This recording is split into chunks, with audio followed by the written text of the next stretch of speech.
Bien, cuando quiera con todo comenzamos, usted me dice. Con mucho gusto. Hola, buenas tardes a todos, buenas noches.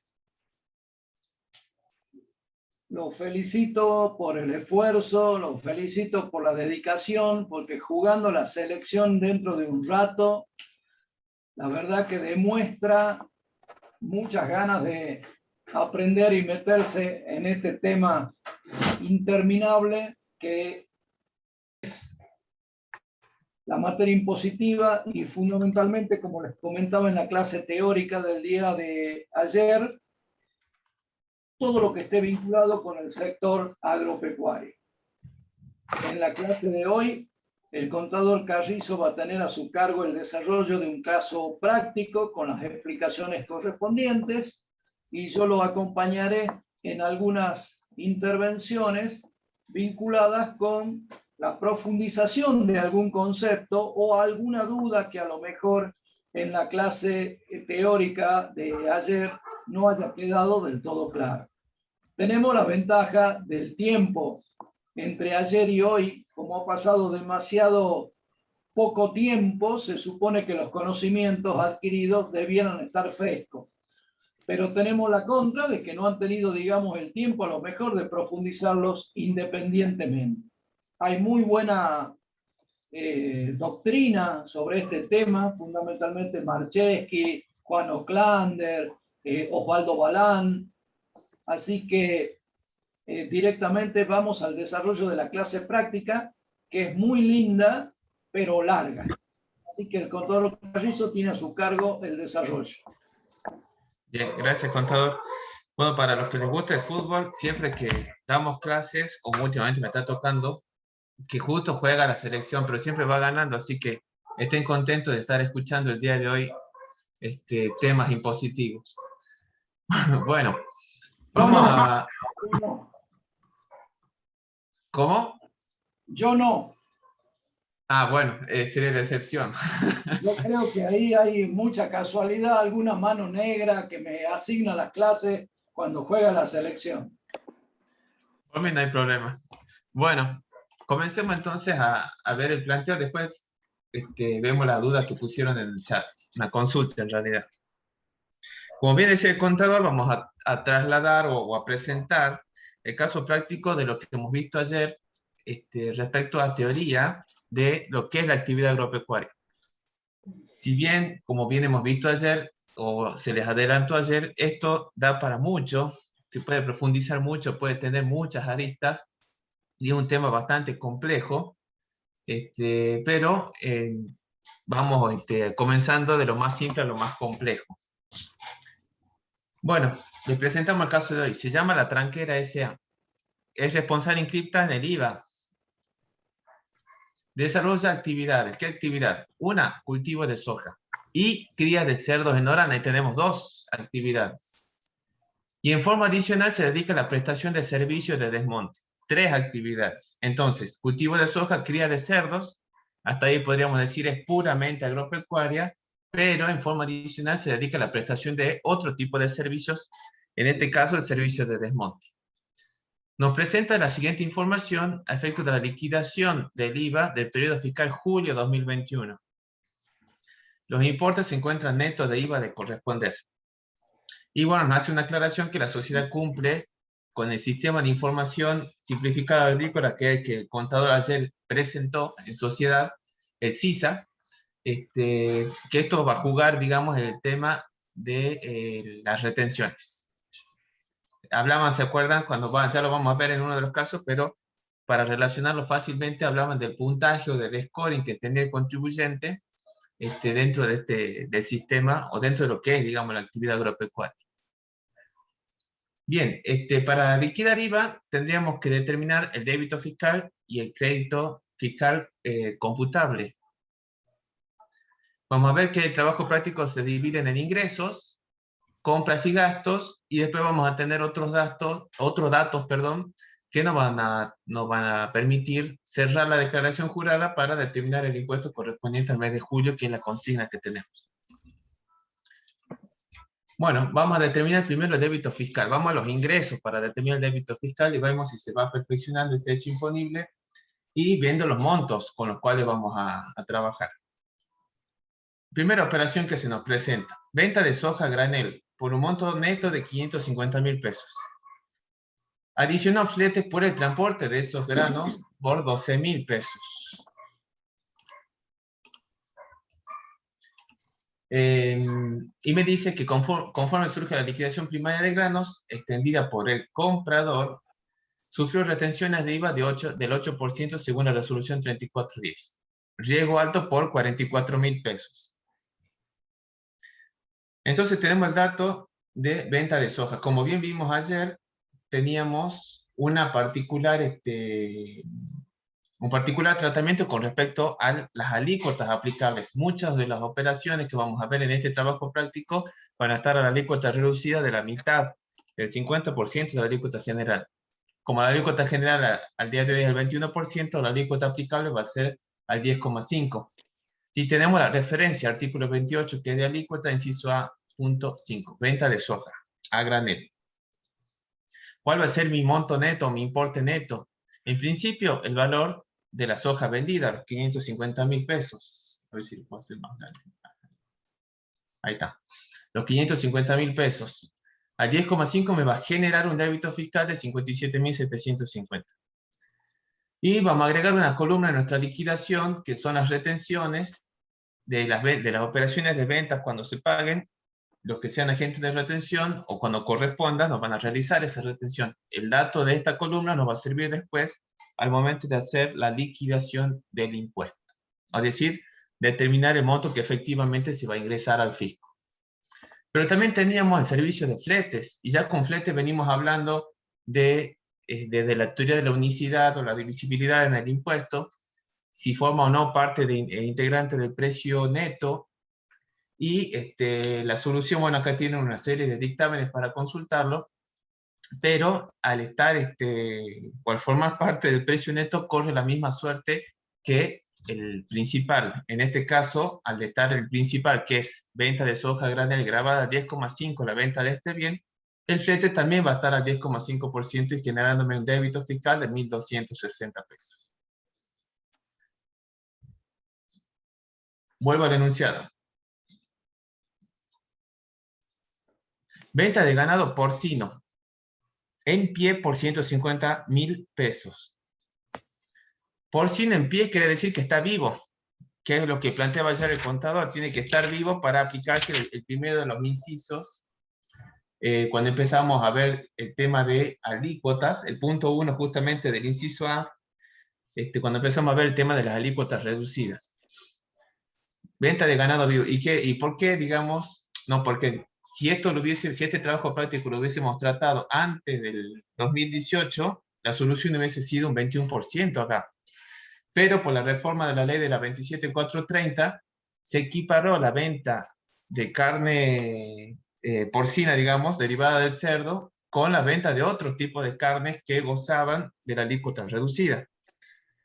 Y al incluir en el mismo inciso, empezó a estar grabada al 10,5%. Entonces, 150.000 pesos no tenemos eso de la aclaración, así que eso vamos a tomar como precio neto, más el 10,5% que va a generarme un débito fiscal de los 15.750 que tenemos acá. Vuelvo al enunciado. Voy leyendo y dejo la solución puesta.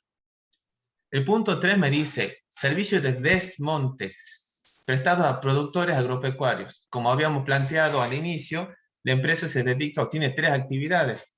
Venta de soja, venta de carne porcina o de ganado porcino, y la prestación de otros servicios. ¿Qué servicios? En este caso, servicios de desmonte a productores de la zona, productores agropecuarios, por un monto neto de 90.000 pesos.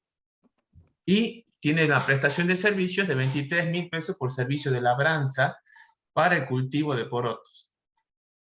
Bueno, en la solución vamos a tener que hacer una distinción. ¿Por qué?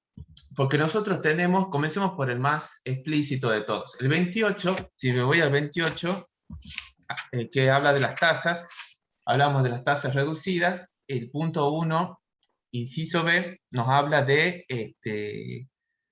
perdón, dentro del inciso B, el punto 1, nos habla de las labores culturales, que es la preparación, roturación, etcétera, del suelo. El servicio de labranza de productos es justamente preparar el suelo para la plantación de este cultivo. Configura lo que es labor cultural, o sea, la preparación de la tierra para su cultivo, y por lo tanto va a estar alcanzada la alícuota reducida del 10,5.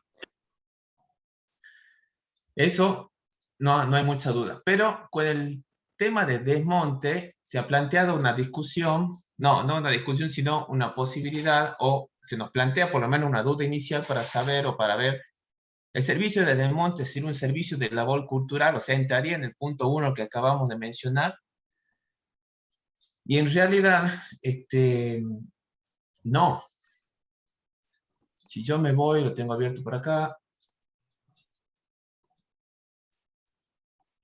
Bien, la labranza, cuando nosotros decimos, cuando la ley dice, perdón, lo que es una labor cultural, es la preparación del suelo para su cultivo. Y el servicio de desmonte en realidad está antes de eso.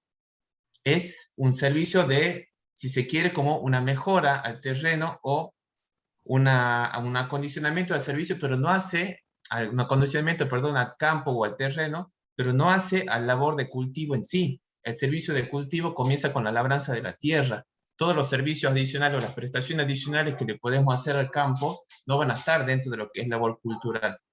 La labranza de la tierra comienza el proceso que es el cultivo. El desmonte, o por ejemplo, si yo les digo, el servicio de alambrado me sirve. Si yo contrato un servicio o le contrato una empresa para que me ponga los alambrados del terreno, tengo que tener alambrado del terreno donde voy a cultivar. Pero no es un servicio cultural, no estoy cultivando, estoy acondicionando el terreno para después cultivar. Entonces, este tipo de servicios no son labores culturales, no están dentro del punto 1 que acabamos de mencionar, y por lo tanto, como no tenemos un tratamiento especial, va a estar alcanzado la alícuota general del 21%.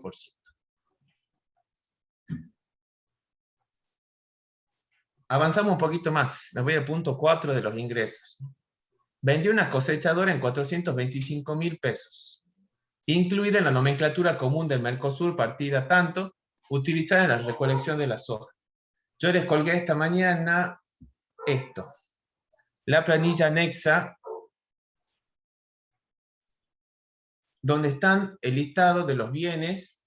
La realidad tienen que fijarse lo que tengan resaltado en negrita, lean esto antes de verlo, pero el listado de los bienes que se encuentran, cuyas ventas, digamos, se encuentran grabadas al 10,5, a la alícuota reducida. Entonces, por ejemplo, si pongo acá cosechadora, a ver si me aparece. Bueno, acá está, ver la partida tanto, cosechadoras, trilladoras van a estar alcanzadas al 10,5. Los bienes o las ventas de bienes que estén incluidas en esta planilla, fíjense en las que tengan en negrita, como nos lo presenta el REPAR, van a estar alcanzadas a la alícuota reducida por aplicación del 28, inciso E y F, si no me equivoco. Sí.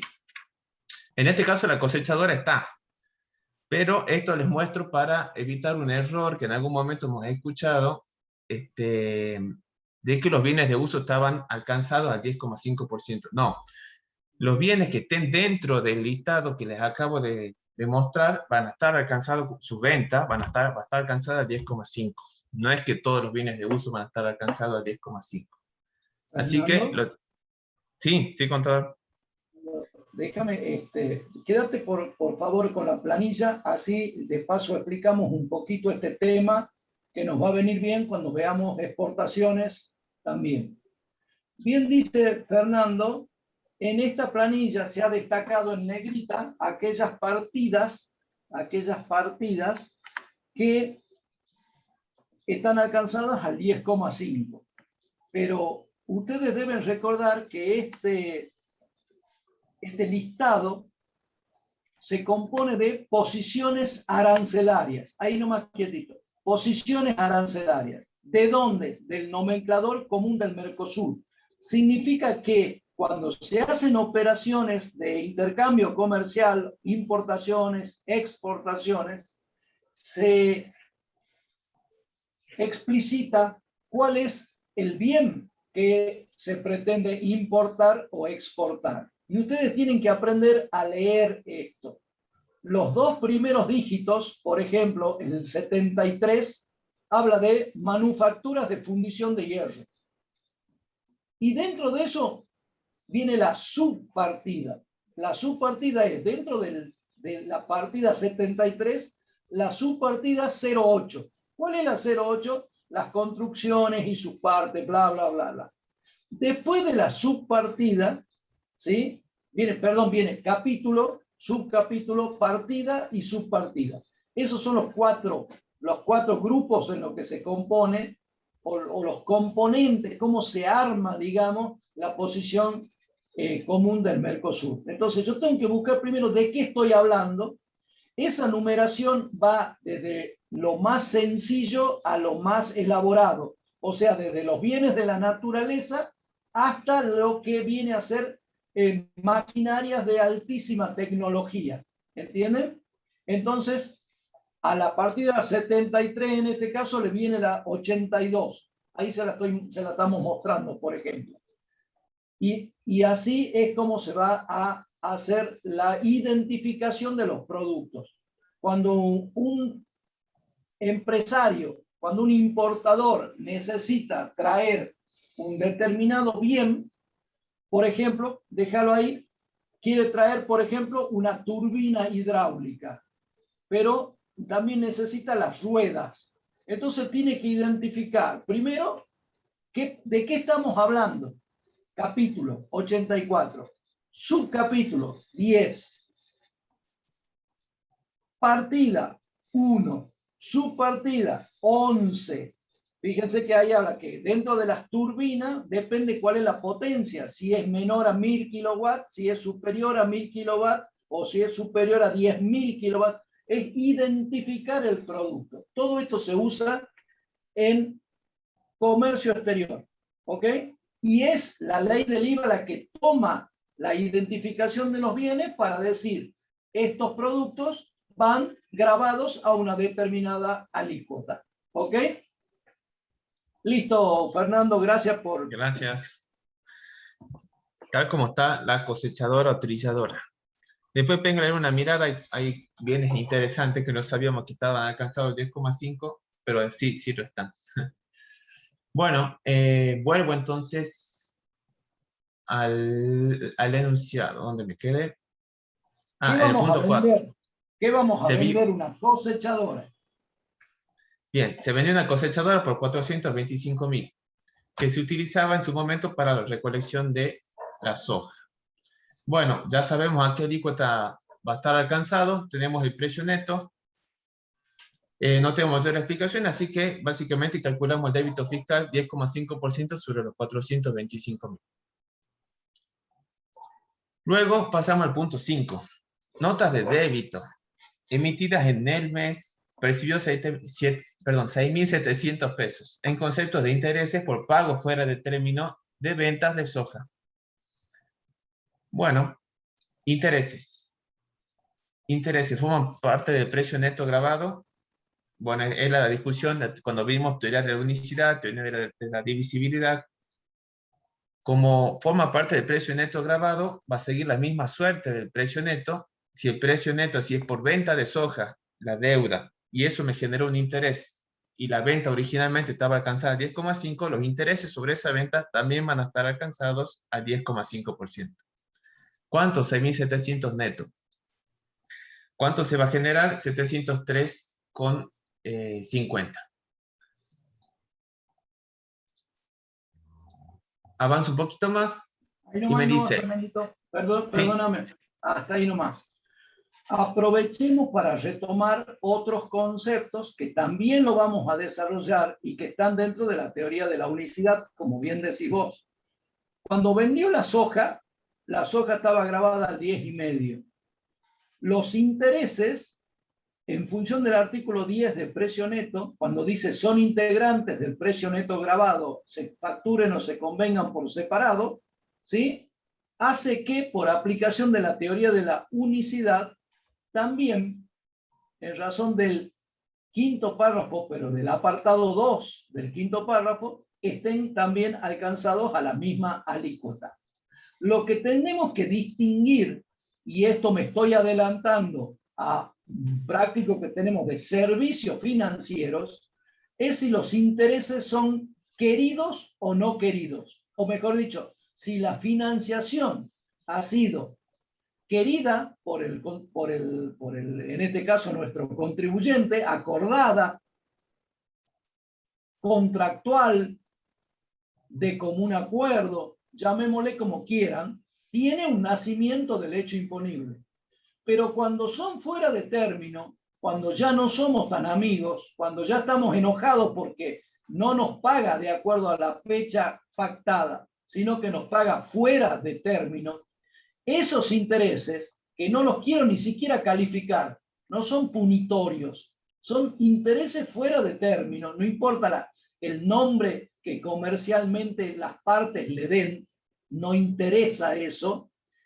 Eso no está previsto en el artículo 5 de nacimiento del hecho imponible. La ley solamente ha previsto cuando la financiación ha sido acordada, de común acuerdo, cuando el vendedor y el comprador siguen sonriéndose entre ellos y siguen siendo amigos entre ellos. Pero cuando hay punitorios, o cuando hay intereses fuera de término, me expreso mal cuando digo punitorio, pero me refiero, hay bronca porque no se paga cuando correspondió ser pagado, eso como no lo previó la ley, fue necesario que el artículo 24 del decreto reglamentario lo tratara, porque está tapando un tema en donde la ley no ha sido clara. Si ustedes leen el primer párrafo, dice, cuando como consecuencia del incumplimiento en el pago de la operación gravada se generaran intereses resarcitorios y o punitorios, o sea, cualquiera, llámalo como quieras, repito el comienzo del párrafo, cuando como consecuencia del incumplimiento en una operación gravada se generen intereses, el perfeccionamiento del hecho imponible se producirá, miren qué momento tan particular. El nacimiento del hecho imponible se producirá en el momento de su percepción. O sea, los intereses no queridos, no acordados, solamente se imputan al periodo de su percepción. A diferencia de la regla general del artículo 5 de la ley. ¿Ok? Eso es fundamentalmente lo que le quería mostrar. Después tenemos todo un práctico de servicios financieros, bastante complicado, que también vuelve a tratar esto, pero vayan ubicándose por qué le pusimos ahí el DR24. Primer párrafo. Seguí, Fernandito, por favor. Perdón por la interrupción. No, muy buena la aclaración. El punto 6. Entregó en comodato herramientas del campo a un productor vecino, las cuales fueron restituidas en el mes de agosto. El comodato, ustedes saben que es un contrato que no es oneroso, es un préstamo, básicamente. Le han prestado las herramientas al vecino. Al no ser oneroso, está fuera de la gravabilidad del IVA. Entonces, no tenemos nada, tenemos cero, tenemos la rayita, digamos, que nos indica que no hay que hacer nada, porque no se genera ningún hecho imponible.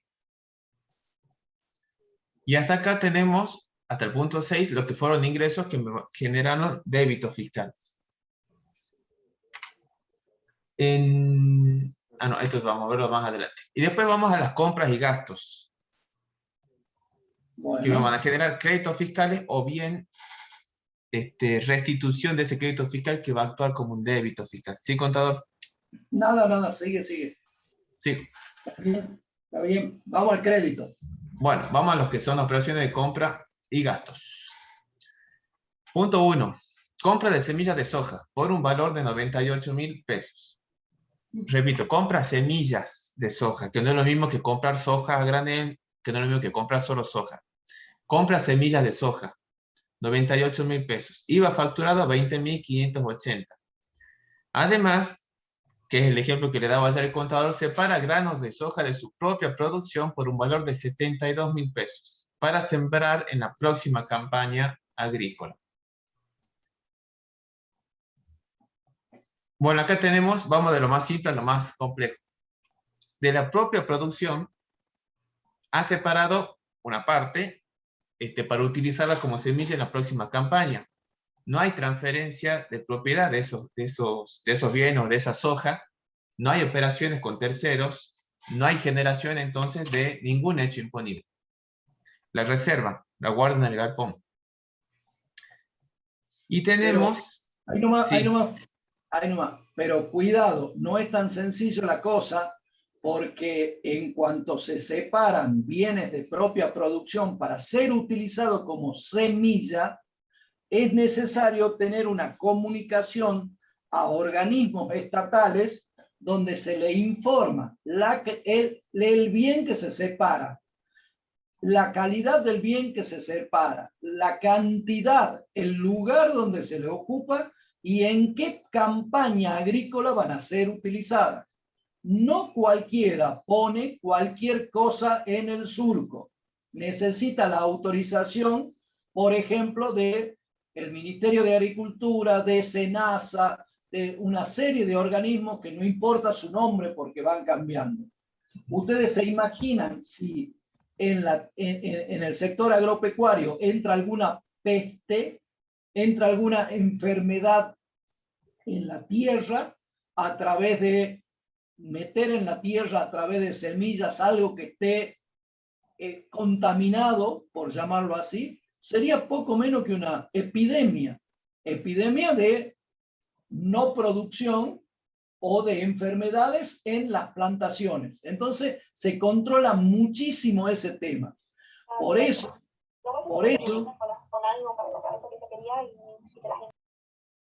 ¿Hola? Sí, no, era una señorita que tiene el audio prendido.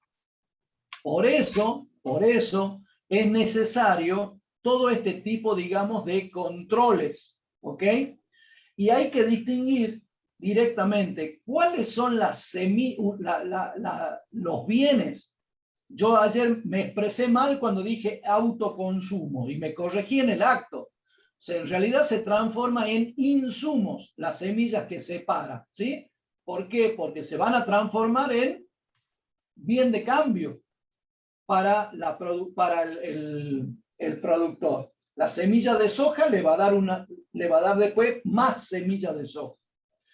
Y lo que tenemos que distinguir también es cuando se compran semillas. La compra de semillas son semillas que han sido tratadas químicamente, tratadas físicamente, tratadas, digamos, para que resistan el frío, la falta de agua, las heladas, las pestes, las plagas, etcétera, etcétera, etcétera. Por eso una latita de semilla que debe tener menos de medio kilo vale una fortuna.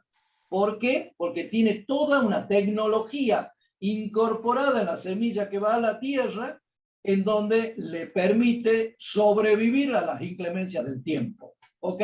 Distinguimos la semilla adquirida, que es la semilla tratada o la semilla química, que es la clásica semilla, ¿sí? Acuérdense que viene de simiente, ¿sí? De el grano separado para ser utilizado como insumo en la propia producción del productor agrícola. ¿Ok? Guarda con eso, ojo con los controles, siempre también tenemos que estar asesorados, consultar con nuestro cliente, con el ingeniero agrónomo, con las personas que son de confianza de nuestro cliente, porque ellos son los que nos enseñan y nosotros tenemos que estar al tanto de eso. Él no me puede decir que la mitad de la producción de soja que tenía la separó para plantar soja este año y le ha ido mal, entonces la soja desapareció. No, yo ya tengo que pensar que me está mintiendo. ¿Me entiende? Que la vendió en negro por ahí. Porque tenemos que también tener el control de las relaciones en cuanto a cantidad, utilización, tiempo en el cual se utilizan los insumos, etcétera, etcétera. Conozca a su cliente. y es muy difícil meterse en el tema agro, muy, muy difícil. Sigamos, Fernandito, que vamos muy bien. Bueno, muchas gracias. Habíamos hablado ya de la separación de las semillas y nos faltaba ver el tema de la compra de la semilla de soja. Tenemos un precio neto de 98.000, se facturó IVA por 20.580. Y como estamos hablando de crédito fiscal, hay que tomar en cuenta o hay que aplicar o hacer el control, mejor dicho, de todos los requisitos para la viabilidad del cómputo de ese crédito fiscal. Y fíjense en acá que hacemos una regla del error por el 21%. ¿Por qué 21%? Porque no estamos comprando el grano como grano, sino estamos comprando semilla. Es otro bien distinto al Claro, grano. La semilla de soja es otro bien. Tiene es un como decía el contador. tiene una tecnología incorporada. Le permite superar todo, el frío, la lluvia, el exceso de agua, el exceso de calor, los cambios climáticos, la peste, todo. Y tenemos acá el dictamen, y como no tenemos otro tratamiento especial, vamos a decir, bueno, está grabado el 21%, por eso ustedes tienen acá el 21% para calcular la regla del error. Y en definitiva, vamos a determinar el IVA computable, que va a ser por la misma cantidad. Avanza al punto 2. Compra de fertilizantes que serán utilizados en el cultivo de maíz. 25.000 pesos. IVA facturado 2.630. Para afectarlo a la próxima campaña, ver punto C1. Operación no sujeta a canje. Voy un ratito al punto C1 para ver de qué se trata. Me dice, durante el mes de julio, firmó un contrato de arriendo accidental por cosecha. Tenemos el artículo de la ley que hemos visto ayer, la ley de contratos agropecuarios, con un responsable inscrito por un nuevo campo para destinarlo al cultivo de maíz, por 100.000 pesos. En este caso estamos hablando del contrato de arriendo por 100.000 pesos. Bueno, abordando de la siguiente forma, ya lo vamos a ver, pero me está diciendo, compra el fertilizante, lo compra en el acto para utilizarlo justamente en la campaña, la próxima campaña de maíz. Me voy a la solución. Yo les decía, es una operación de compra como en el acto, entonces, o el mismo enunciado me planteaba o me aclaraba, no está sujeto a la operación de canje. Entonces, tengo la factura, he pagado por tengo la factura por el fertilizante, o lo he pagado o lo he financiado de alguna forma, pero no estamos dentro de la operación de canje. El fertilizante, 25.000 pesos de precio neto. Tenemos un IVA facturado y tenemos para calcular la regla del error, y fíjense que al ser fertilizantes encuadra dentro de los puntos que hemos visto ayer como alícuota reducida, 10,5%. Determinamos que de los 2.630 va a ser computable 2.625 pesos. Los 5 pesos restantes van a costo del producto. Tenemos la referencia normativa correspondiente para profundizar. Avanza un poquito más. Punto 3. Recibió servicio de fumigación y aplicación de fertilizantes a las plantaciones de soja, abonando la suma de 69.000 pesos y tenemos IVA facturado 7.245. Lo contrató el servicio directamente. Tenemos los 69.000 facturados 7.245. Regla de error, IVA computable, no ofrece mayores problemas. Y la referencia normativa. Fernandito. Sí, contador. Permíteme una interrupción. Distingamos el inciso B del artículo 28. Nos lleva a la tasa reducida a los servicios, en este caso un servicio de fumigación o un servicio de aplicación de fertilizantes. Pero cuidado, porque cuando el inciso B nos habla de que van a estar al 10,5 las obras, las locaciones, las prestaciones de servicios, acá hay algo más que importante que debemos destacar, vinculadas con la obtención de bienes, y esos bienes tienen que ser los comprendidos en el 1, 3 y 5 del inciso A. El 1 es la obtención de animales vivos, el 3 es la obtención de frutas, legumbres, hortalizas, bla, bla, bla. ¿Ok? Y el 5 es la obtención de granos. Si se tratara de otro bien diferente a los puntos 1, 3 y 5, el servicio de fumigación estaría alcanzado a otra alícuota. Acá yo tengo que analizar qué servicio estoy utilizando y que me está ayudando, colaborando a qué, a la obtención de determinados bienes, que para que esté grabado el servicio al 10,5 tiene que tratarse sí o sí de ayudar a la obtención de los bienes 1, 3 y 5 del inciso A. ¿Ok? Repito, a los animales vivos, a la fruta, legumbre, hortaliza, bla, bla, bla, y el 5 a los granos, a las legumbres, ¿ok? A los granos y a las legumbres secas, tal cual como dice el punto 5. Si se utilizaría para otra cosa, por ejemplo, para la obtención de césped, ¿sí? Por ejemplo, ¿vieron que se vende el césped, el quicuyo, el pasto inglés, etcétera, etcétera? Bueno, ahí estaría grabado probablemente a otra alícuota, habría que analizarlo. Recuerden, debo vincular el servicio con la obtención del bien al cual propugna ayudar el servicio. ¿Ok? No es así tan fácil como pareciera. Cualquier servicio está grabado al 10,5 en la medida que sea agrícola. No, solamente es eso. Y recuerden que solamente van desde las labores culturales y terminan en la cosecha.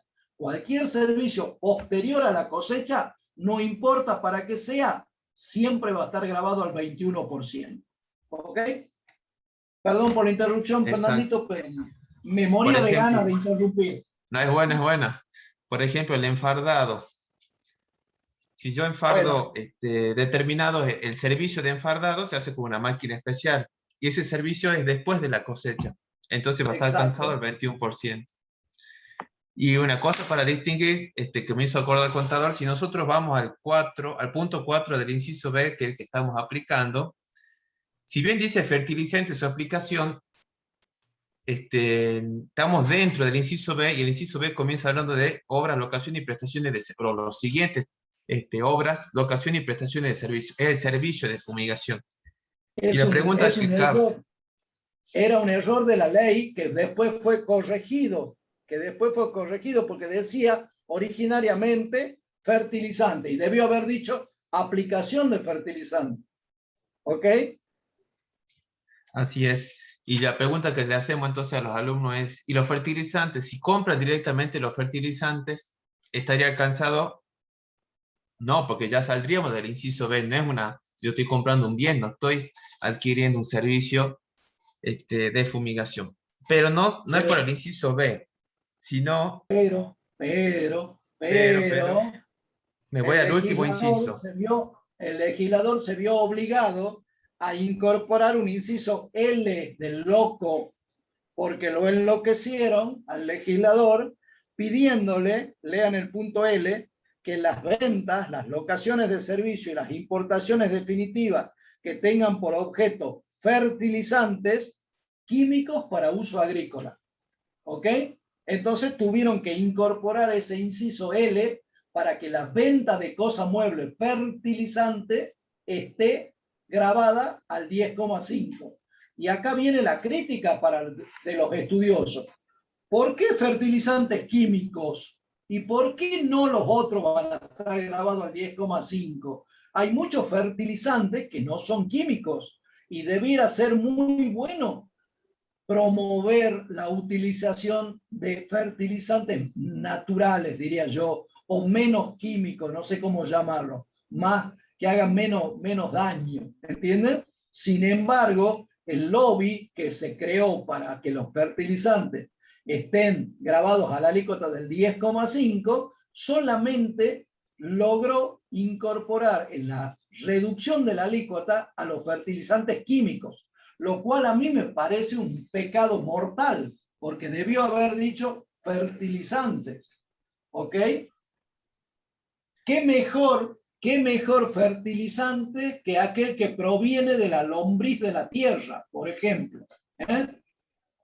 Pero bueno, Es o un el fin extra guano, fiscal. o Sí. el guano, ¿ok? Bueno, si es para criticar, tenemos mucho, tenemos mucho. Sí, también la distinción que acá dice fertilizantes, sin distinción de que si van a ser aplicados a los puntos 1 a 5 del inciso A o no. No tenemos esa limitación que teníamos con la No, prestación del servicio. porque esta es venta de cosas muebles, para Exacto, cualquier cosa que se utilice el fertilizante químico. En cambio, el servicio está limitado al 135. exactamente. Bueno, ya estamos muy finos, ¿no? Avanzamos un poquito más. El que sabe, sabe. Vamos al 4. Me dice, compra de materiales de construcción para edificar un galpón por un monto de 46.500. IVA facturado 9.765. Abonándose la misma en efectivo. Y acá la complicación o el tema que hay que ver con mucha precaución es abonándose la misma en efectivo. ¿Qué nos tiene que prender eso como alarma? El tema de la ley de anti-evasión. Acuérdense que la ley de anti-evasión ya lo vamos a ver, pero en principio muchos de los trabajos prácticos que le proponemos podemos dentro de la consigna de que de corresponder se cumple con la ley o se cumple con la ley de anti-evasión.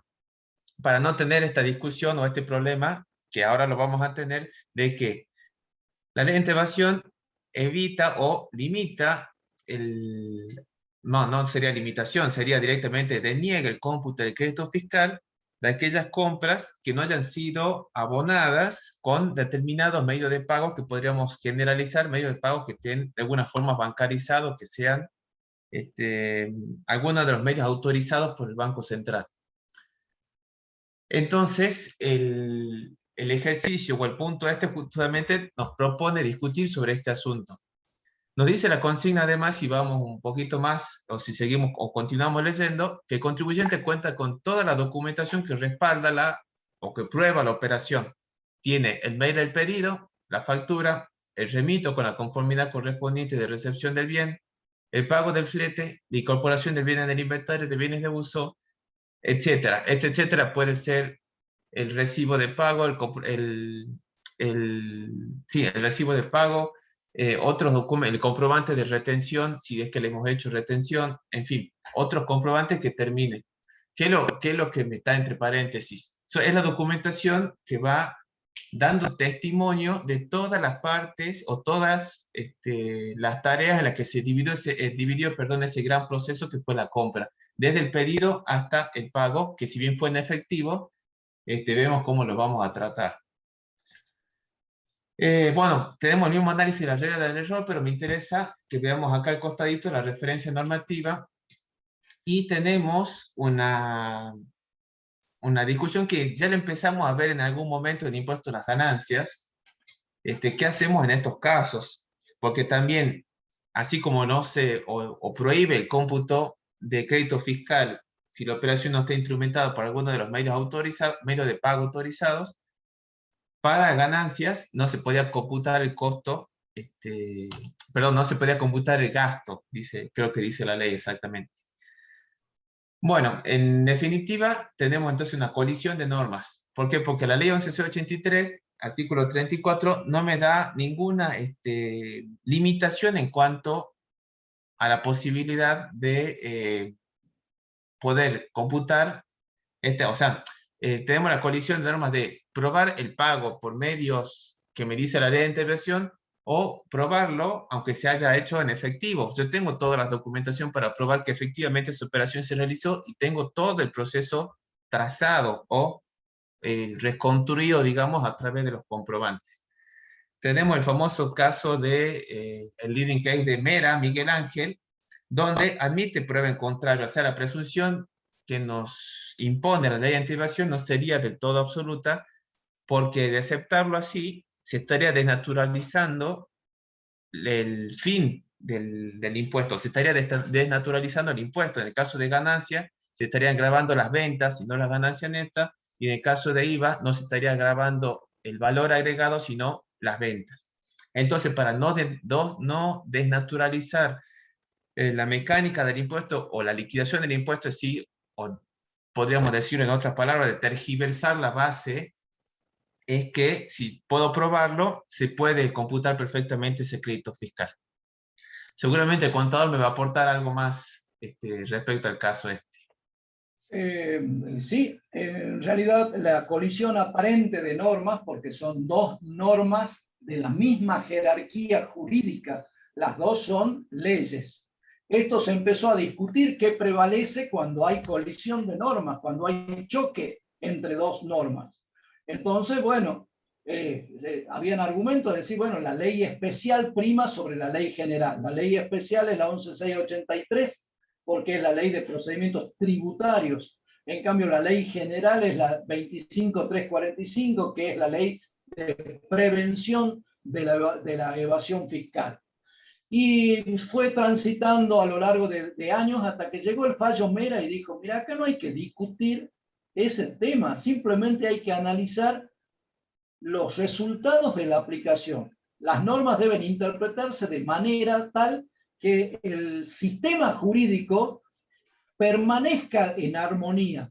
Y hay que buscar una interpretación donde no se deje de lado una norma en perjuicio de otra. Las dos normas son válidas, pero en este caso lo que hay que analizar es cuál es la consecuencia de no computar el costo en el impuesto a las ganancias. Como bien dice Fernando, sería gravar en vez de la ganancia la venta. ¿Y cuál sería la consecuencia de no permitirle al contribuyente el cómputo del crédito fiscal?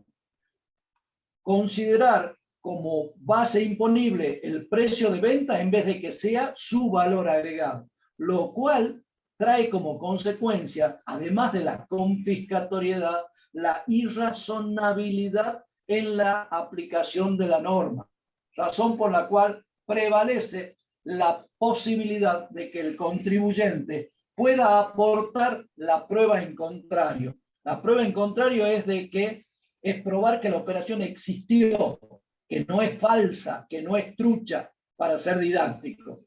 Y todo tipo de prueba es válida.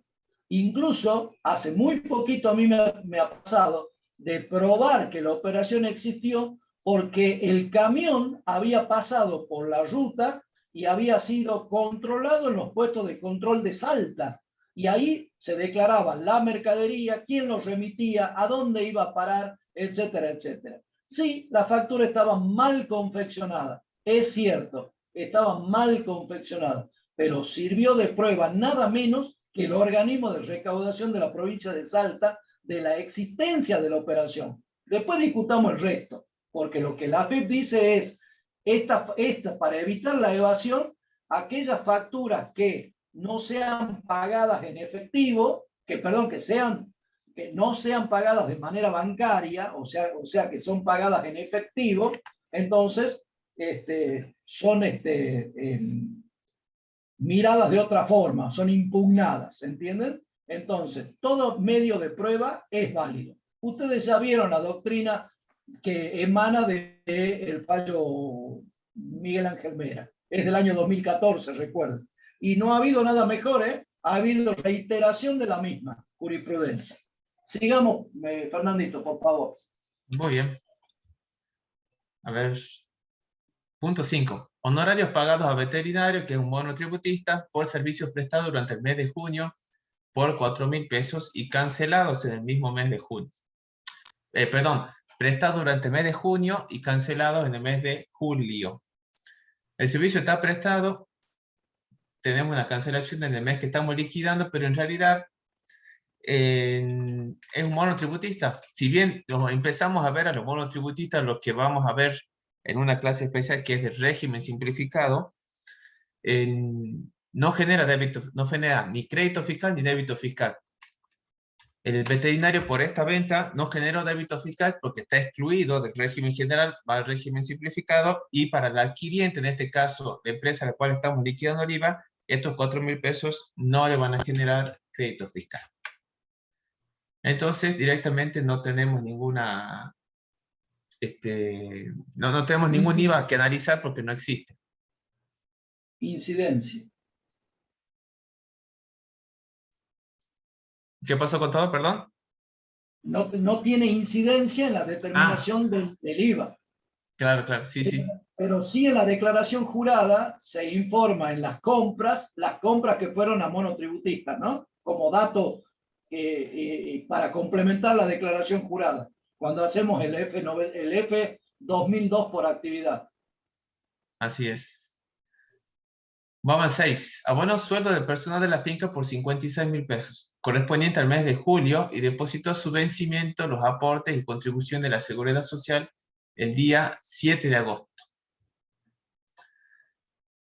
Bueno, cuando nosotros vemos el tema de seguridad social, perdón, el tema de sueldos, y dentro de sueldos nos tiene que empezar a hacer ruido que una porcioncita de esos sueldos calculados sobre la misma base sobre la cual se calculan las contribuciones se puede computar como crédito fiscal. El ex decreto 814, que ya queda como nombre, digamos, por la doctrina para identificar rápidamente, pero fue sustituido por la ley 27.561. No, perdón, eso fue congelado. Sí, 27.430, que fue congelado por la 27.561. En fin, en definitiva, me permite computar sobre la misma base sobre la cual se calculan las contribuciones un porcentaje de acuerdo, como bien en algún momento decía el contador Hayes, de acuerdo a la distancia que se encuentre prestando servicios esos empleados desde el obelisco hacia adentro del país, un porcentaje que en el caso de Salta y Gran Salta es del 7,30%. Según el anexo de la ley 27.430. Siempre y cuando... bueno, que si quiere completarlo, contá. No, simplemente bien decís, depende dónde el trabajador preste servicios. A mí no me gusta utilizar la palabra de crédito fiscal, pese a que el mismo decreto 814 la utiliza. Para mí, crédito fiscal es que surge de las facturas. Este es un crédito de impuestos. Pagar un determinado impuesto, y lo digo entre comillas, porque es pagar las contribuciones patronales, para mí sí es un impuesto. No vamos a entrar en todo lo que es el análisis de la doctrina Urquía-Peretti, por ejemplo, del año 99, ¿se acuerdan? En derecho tributario. Pero vamos a recordar lo siguiente. Si está en Salta prestando servicios, le toca un determinado porcentaje. Y si está más lejos, le toca otro, por ejemplo, el 8.05. Dependerá, habrá que analizar en dónde está y si ese 7,30 está bien aplicado o no. Lo que sí está mal es que ahí dice para el 2019 y debió decir en el práctico, y ya lo estamos corrigiendo, para el 2021, ¿no? Correcto. Por ejemplo, si estaría en Orán, creo que le tocaría el 8.05. O en Tartagal. Y ni hablemos ¿No sería de otra ley ahí? ¿Cómo? No, Perdón, ¿cuál es la pregunta? ¿Había otra ley? No sé la si ley... estoy confundiendo. La 27.541 que se aplicaba sobre los trabajadores, me acuerdo que había en otro TP. La 27.541, digamos, es otra ley que lo que permite es deducir de la base imponible, que sería el salario del trabajador, un determinado porcentaje para recién grabarlo. La normativa para este caso, seguimos diciendo el ex decreto 814 del 2001, porque claro, hace 20 años que venimos hablando de lo mismo, ¿no? Pero en realidad, con la reforma se incorporó la 27.430 y después fue congelada por la 27, creo que es 561. No me acuerdo mucho los números y en última instancia no es de gran trascendencia. Siempre los tenemos a mano, pero No hace falta tampoco acordarse los números de las leyes de memoria. Es bueno saber dónde está. Mejor que saber es saber dónde está. Cada vez que tenemos una duda, la vamos a buscar. Y esto está bien, porque es un crédito de impuestos. ¿Qué significa? Que el pago de otro tributo, en este caso las contribuciones patronales, me permite computar un determinado valor sobre la operación que está haciendo el contribuyente. O sea, le está dando un crédito de impuestos.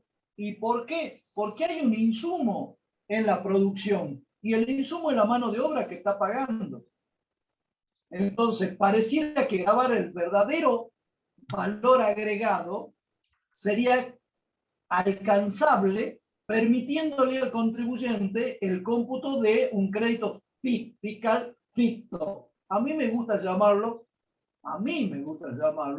un crédito de impuestos. ¿Ok? Bien. Sigamos, Bien, por favor. sigamos.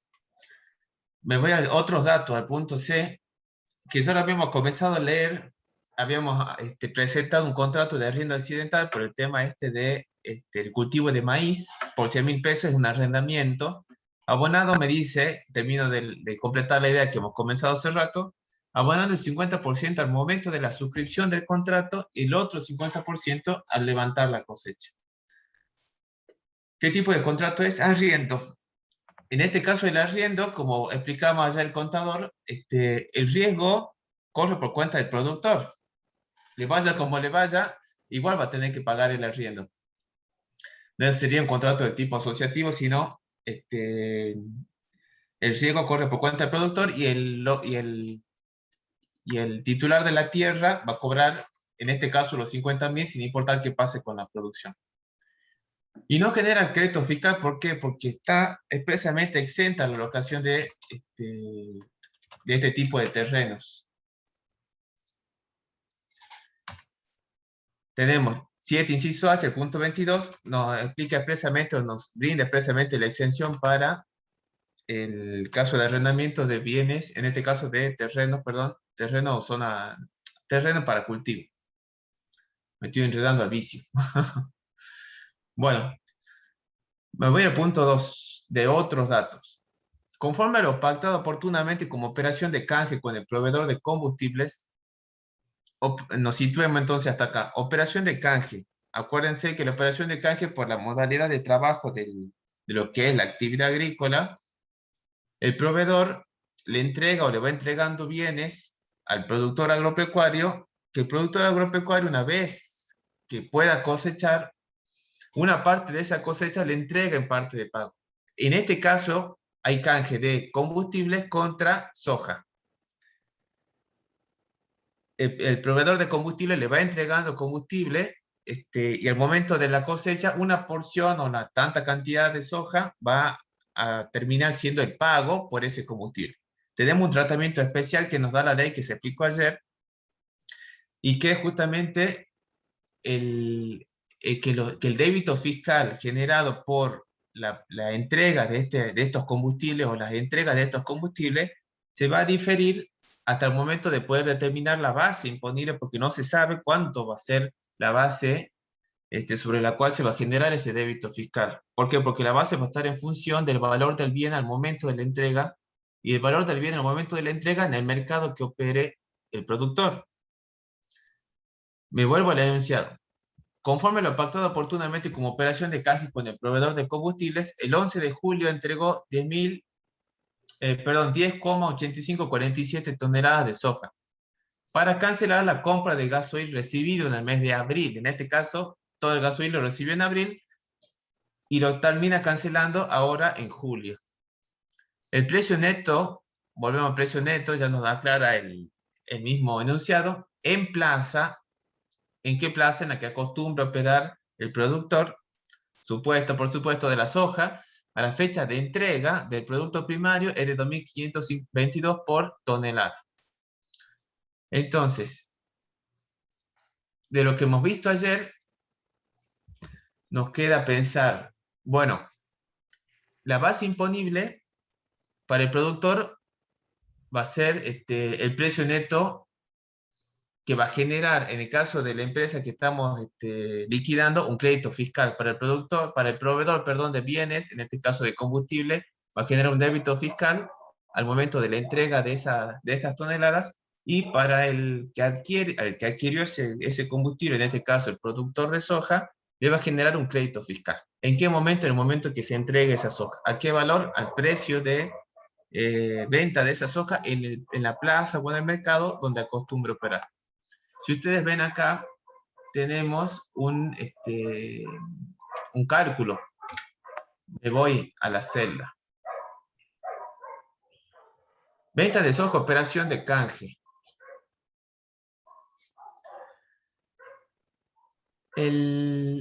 Tengo 10,8547 toneladas. Por el precio de la tonelada me da un valor neto grabado. Y voy a tener en cuenta, voy a tener que pensar, bueno, acá tenemos la referencia, cuando nace el hecho imponible o cuando nace la obligación tributaria con la entrega justamente de ese producto primario. Recién se va a poder determinar el precio al momento de la entrega o la base sobre la cual se va a aplicar la alícuota en el momento de la entrega. Y tenemos el artículo 10, el cuarto párrafo, que nos dice que la base imponible para ambas partes intervinientes es el valor de plaza de esos productos. ¿En qué día? Repetimos hasta el cansancio, hasta en el día en que esos mismos productos se entreguen. Tenemos la venta de soja. Por un lado tenemos la venta. ¿Por qué? Porque la está entregando. ¿Qué valor? Tenemos acá, fíjense en el cálculo de la fórmula. Las 10,8547 toneladas por el precio por tonelada 2.522 pesos, perdón. Neto, ¿qué precio? Es soja, no nos dice que sea semilla, entonces estaríamos dentro del punto 5 del inciso A, del 28, alcanzado a la alícuota reducida del 10,5. Me va a generar un débito fiscal de 2.874,43. Esto por la entrega de esa soja. Pero a su vez, yo voy a recibir... Perdón, Fernandito, hasta ahí nomás. Acá lo que tiene que quedar en claro es, había una vez una estación de servicio que le proveyó al productor primario gasoil cuando empezó su actividad allá en enero, en febrero, en este caso del práctico, en marzo. Cuando le entrega el gasoil, se perfecciona el hecho imponible venta, pero como el gasoil es entregado en una operación de canje, el débito fiscal no nace. ¿Por qué no nace el débito fiscal para la estación de servicio que le entregó el gasoil? Porque al ser una operación de canje, se suspende el perfeccionamiento del hecho imponible hasta tanto se cancele el precio del gasoil con la entrega de productos primarios. Cuando la permuta se concretiza con la entrega de los bienes primarios por parte del productor primario. Lo que tiene que quedar en claro es, ¿cuál es la base? La base, está claro, es para ambas partes, dice la ley, y por eso lo ponemos en negrita y lo subrayamos y lo ponemos inclinado en bastardilla. ¿Por qué para ambas partes? Porque eso es lo que dice la ley. La base imponible para ambas partes es el valor de plaza de los productos. Bueno, entonces, al valor que tenemos hay que aplicarle 10,5. Multipliqué tonelada por precio del mercado, bla, bla, y llegué a 27,375. Le aplico el 10,5 y me da 2.874. Pero ahora me doy con una sorpresa o algo que no he tenido en cuenta antes. Puede haber permutas de bienes en donde uno de ellos está grabado al 10,5, como es la soja, y otro de ellos está grabado a la alícuota general al 21%, que es lo que quieran ustedes, el gasoil en este caso, pero podrían ser los honorarios del contador Carrizo. ¿Y por qué no mejor los míos? ¿Entienden? Esos estarían grabados ¿a qué alícuota? Al 21%. Entonces, fíjense que el precio neto para ambas operaciones, venta y compra, permuta entre ellas, permuta, repito, hasta el cansancio, permuta de aquel producto que se entregó, que era el gasoil, en espera de la obtención de los productos primarios, que fue la soja. 27.375 es el precio neto para ambos, pero para uno el débito fiscal está al 10,5 y para otro el débito fiscal está al 21. Entonces, para uno es 2.870 y para el otro es 5.748. No se tienen que confundir. Esa es la postura nuestra. La comparación, la igualdad, la equivalencia, la permuta perfecta es a niveles de precios netos, a esa columna. Eso era lo que quería destacar, Fernández. Bien, y si bien, para agregarle un ingrediente más, si quiere contar, no lo hemos visto todavía, pero los combustibles van a tener un impuesto que genéricamente le vamos a decir impuestos internos, que los vemos más adelante. El neto nos va a coincidir, tenemos el IVA facturado y a esto encima hay que agregarle impuestos internos. Entonces, nunca nos va a dar o sea, el valor de permuta, como decía el contador, es a niveles de neto, porque después vamos a tener impuestos sobre o calculados sobre ese mismo valor. Y van a ser distintos, porque yo voy a tener, por un lado, un débito fiscal por la venta de soja a granel, y por el otro lado voy a tener un crédito fiscal y otros componentes, digamos, o otros impuestos que se pueden calcular sobre el mismo precio neto. Va a haber facturas de distintos valores, va a haber documentación comercial de distintos valores totales, pero del mismo precio neto, 27.375, que además debe hacerse referencia. Esta factura se emite en cancelación del canje de producto gasoil en la fecha, etcétera, etcétera, etcétera. ¿Ok? Exactamente. Igual, o sea, perdón, con el tema de la facturación tiene que estar bien detallado, porque en realidad, mientras menos detalles pongan, peor para ustedes, Exacto. o para el contribuyente sería, porque tendría que demostrar, etcétera, etcétera, que es una operación de canje. Entonces, esas cuestiones tengan bien en claro por el tema del detalle. Y con el tema de impuestos, sí. Perdón, lo que queremos dejar en claro, cuál ha sido, después de discutir mucho, la posición que nosotros hemos adoptado, digamos, como cátedra, pero que los alumnos sepan que hay gente de muchísimo nivel que considera que el canje es a valores totales. A nosotros no nos satisface esa postura y para ello utilizamos ni más ni menos que la letra de la ley, a niveles de precio neto. Si encima del precio neto tiene IVA y ese IVA es diferente, una tiene impuestos internos y la soja no, o uno tiene impuesto a la transferencia de combustible y la soja no, uno tiene percepción de impuestos provinciales y el otro no, etcétera, etcétera, la comparación tiene que ser a precio neto. Es nuestra humilde posición, pero queremos dejar en claro que existen doctrinarios de gran fuste, de gran nivel, que tienen una postura distinta, ¿ok? Mostramos la nuestra y argumentamos la nuestra. Ellos se basan aplican el Código Civil, digamos, por el tema de la permuta y que las prestaciones tienen que ser equivalentes. Pero bueno, eso para otra complicación. Con el tema, una aclaración nomás con impuesto interno que no lo hemos visto. No lo hemos visto ahora, pero los hechos o la forma en que se configura el hecho imponible en impuestos internos es distinta del IVA. Es con el expendio. Entonces, en realidad no voy a tener una factura con impuestos internos, sino que el impuesto interno lo tendría que haber ingresado a medida que fue entregando el combustible. Pero bueno, eso lo estamos yendo, pero para que lo tengamos, cuando veamos internos, nos vamos a hacer referencia a este caso para que lo tengamos como ejemplo para tratar. Vuelvo al caso entonces. Tengo los mismos valores netos, porque es una operación de canje. La alícuota que corresponde de acuerdo al bien que se trate y a la operación que se trate. Me va a generar, yo voy a tener una factura del proveedor de combustible con este detalle, reglas del error, condiciones para el cómputo del crédito fiscal, etcétera, y vamos a poder computar los 5.748. ¿Qué otros datos tengo en el enunciado? Ya no tengo más datos de operaciones, sino ya me da un dato de un saldo técnico.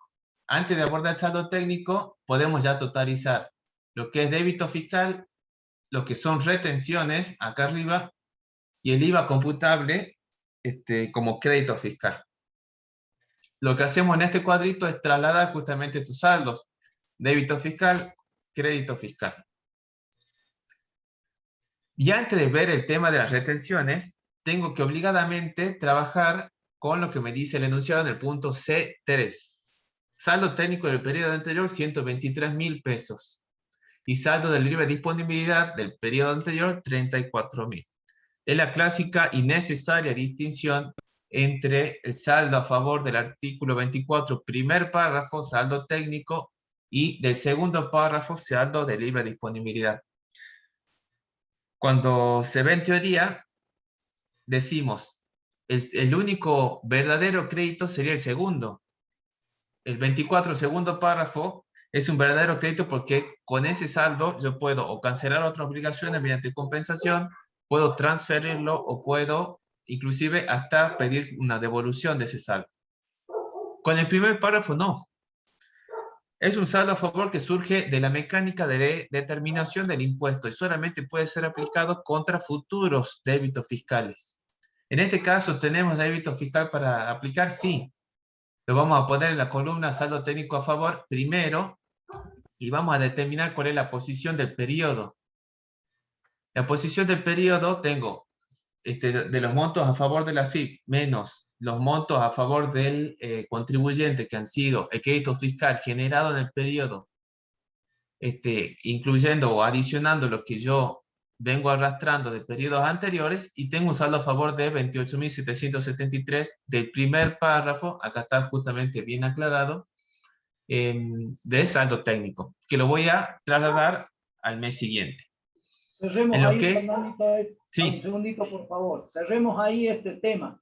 Haces muy bien en remarcar este concepto que les da una mano para cuando ya vieron en Impuestos 1. El crédito, el saldo a favor técnico a favor del contribuyente del primer párrafo es el excedente de créditos fiscales contra débitos fiscales. Como bien decís, por la mecánica de aplicación del IVA, por el criterio financiero, el contribuyente va computando créditos fiscales independientemente de si los ha pagado o no los ha pagado. Se imputan al periodo en cual, digamos, ha correspondido el débito fiscal. Pero el excedente de créditos fiscales se llama créditos en expectativa.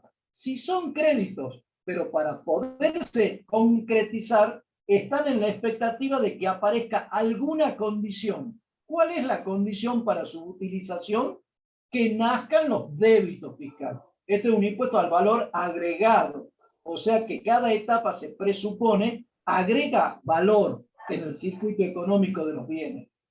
En el caso del agro es donde se complica, porque los débitos fiscales están al 10,5 y probablemente gran parte de los insumos del productor agropecuario están al 21. Entonces, generalmente vienen arrastrando estos saldos a favor técnico. Venía arrastrando 123 y ahora como vendió un montón, los 123 se achicaron y ahora van a ser 28,773. ¿Entienden? Pero esto es una mecánica que le trae mucho perjuicio al contribuyente, mucho perjuicio, porque imaginen que el crédito viene siendo, en general, ya ha tenido que ser pagado. Puede que tenga algo de financiero, pero en general no hay mucha financiación, ¿ok? O sea, saldos a favor técnico, créditos en expectativa. ¿En expectativa de qué? Que aparezca el débito fiscal, ¿ok? Recuerden la jurisprudencia al cáliz de la Patagonia en los años 80. ¿Ok? Bien. Vamos ahora a hablar del segundo párrafo, Fernandito, para vos y para que la clase. Una sola aclaración nomás para o agregado sería. No es raro, digamos, encontrarse con saldo a favor técnico en actividad agropecuaria, no solo por lo que dijo el contador de la diferencia de alícuota entre los que las compras o créditos fiscales vinculados con las compras o insumos contra el débito fiscal generado por la operación al 10,5 contra 21% de crédito fiscal, sino también por la operación cíclica que tienen algunas actividades agropecuarias, que los meses en los que esté la sementera creciendo, no vamos a tener débito fiscal si no tiene venta.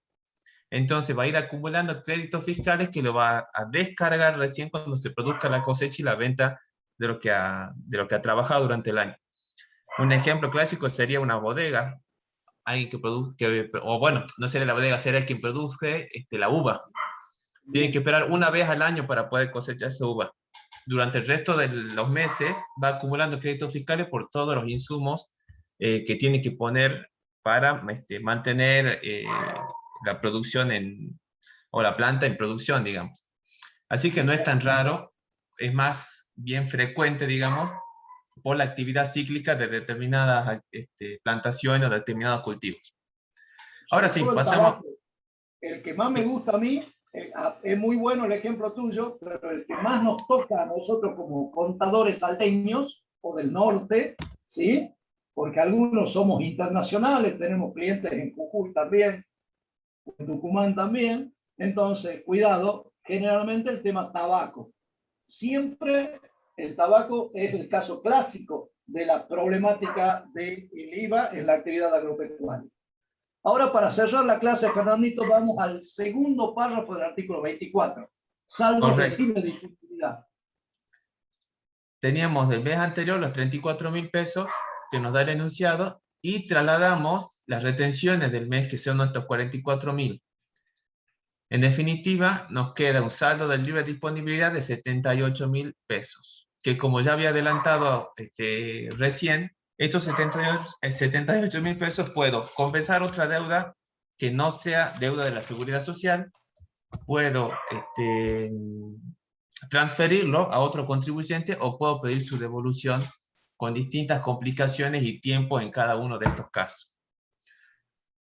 Este saldo de libre disponibilidad es un verdadero crédito y lo trabajamos como, o lo identificamos como, dentro del artículo 24 en el segundo párrafo.